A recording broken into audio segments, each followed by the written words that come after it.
We are working through with our allies in the Coalition of the Willing and with Ukraine the modalities of those security guarantees on land, in the air, and the sea, and I would not exclude the presence of troops.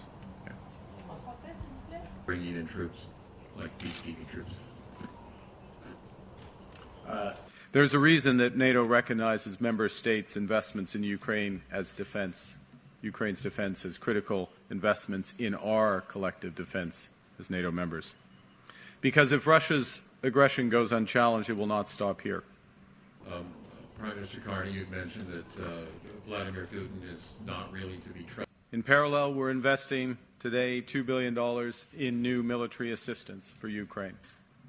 $800 million of this will help strengthen Ukraine's arsenal for the most urgently needed defense equipment, drones, ammunition, armored vehicles.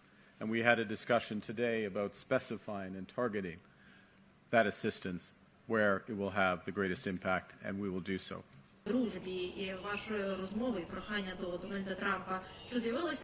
We'll also fund over $200 million for the joint production of defense materials in our two countries, particularly advanced drones using Canadian suppliers, and another $165 million for critical multilateral efforts, including, again, enhancing drone resources, as well as more money for humanitarian assistance to support civilians affected by this horrific war. Олена Чернякова, телеканал Україна. Пане президенте, перше питання до вас. Після ударів справедливості по... We welcome the United States' recent efforts to secure long-term peace for Ukraine and for Europe. And we'll continue to work intensively with our international partners in the coalition of willing to build on these initiatives. In doing so, we emphasize that the approach for securing peace must remain consistent with these principles of no decisions about Ukraine being taken without Ukraine, and no decisions about Europe being taken without Europe.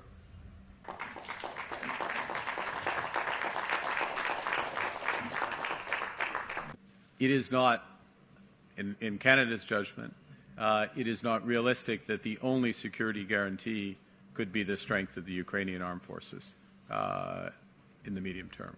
So that needs to be buttressed, it needs to be reinforced. It's why we're one of the founding and most active members of the Coalition of the Willing. It's why we're pleased of the openness of the United States. And so now it's to work through to put meat on the bone, if you will, of the phrase I used earlier today of deter and fortify. And that is what we will do.